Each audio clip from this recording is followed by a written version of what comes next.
हिकिड़ो बादशाह हो जेको दुनिया जे हर इल्म खां वाक़िफ़ हो। मतिलब त हुन खां का बि ॻाल्हि लिकल न हूंदी हुई। हुन पंहिंजे इल्म खे आज़माइण ख़ातिर पंहिंजे मुल्क में ऐलान करायो त जेको बि मूंखे अणॿुधी ॻाल्हि ॿुधाईंदो उनखे आउं सोन जो संदूक सोन सां भरियल इनाम में ॾींदुसि। पर जेकॾहिं मुंहिंजी उहा ॻाल्हि ॿुधल हूंदी त उनखे आउं क़ैद कराए छॾींदुसि। बादशाह जी हीअ ॻाल्हि ॿुधी आस पास ऐं परे जा माण्हू अची बादशाह वटि गॾु थिया ऐं बादशाह खे अणॿुधी ॻाल्हि ॿुधाइणु शुरू कयऊं। बादशाह ॻाल्हि ॿुधण सां ई उन्हनि खे चई छॾींदो त हीअ ॻाल्हि मुंहिंजी ॿुधल आहे ऐं उनखे क़ैद कराए छॾींदो हो। बादशाह जे उन मुल्क में हिकु बकरार बि रहंदो हो जेको तमामु ग़रीब हो।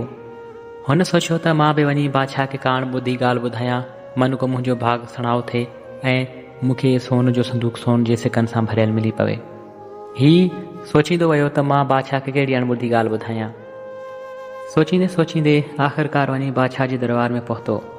बादशाह खे वञी चईं त साईं मां बि अव्हांखे अणॿुधी ॻाल्हि ॿुधाइण आयो आहियां। बादशाह चयसि त ॿुधाए। हिन चयो त बादशाह सलामत, हीअ उन वक़्त जी ॻाल्हि आहे जॾहिं अव्हां नंढड़ा हुयो। मुंहिंजो पीउ हिकु तमामु वॾो सौदागर हूंदो हो ऐं तव्हांजे पीउ जो गहरो दोस्त हूंदो हुयो।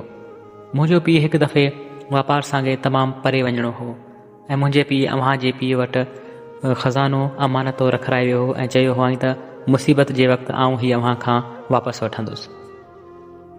मुंहिंजे पीउ वापार ते वञण खां अॻु में मूंखे हीअ ॻाल्हि ॿुधाए छॾी हुई त मां बादशाह वटि पंहिंजो ख़ज़ानो अमानतो रखे वियो आहियां।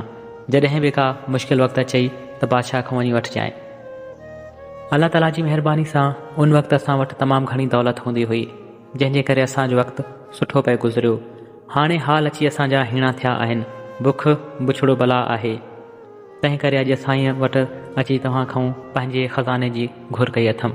जेकॾहिं अव्हांजी हीअ ॻाल्हि ॿुधल आहे त मूंखे पंहिंजो ख़ज़ानो वापसि कयो जेको मुंहिंजो बाबू अमानतो रखाए वियो हो, ऐं जेकॾहिं अव्हांजी इहा ॻाल्हि ॿुधल न आहे त मूंखे सोन जो संदूक सोन जे सिकनि सां भरियल ॾियो। बादशाह हीअ ॻाल्हि ॿुधी मुंझी पियो ऐं सोचणु लॻो त जे चवां थो त इहा ॻाल्हि मुंहिंजी ॿुधल आहे त बादशाह खे ख़ज़ानो ॾियणो पए थो, ऐं जेकॾहिं चवे थो त मुंहिंजी हीअ ॻाल्हि ॿुधल न आहे त पोइ बि हुनखे सोन जो संदूक सोन जे सिकनि सां ॾियणो पवे थो। बादशाह खिली करे चयसि त न, इहा ॻाल्हि मुंहिंजी ॿुधल न आहे। ऐं बादशाह वाइदे मुताबिक़ उन बकरार खे सोन जो संदूक सोन जे सिकनि सां ॾेई छॾियो, जंहिंखां पोइ हू पंहिंजी ज़िंदगी सुखी ऐं ख़ुशहाल तरीक़े सां गुज़ारणु लॻो।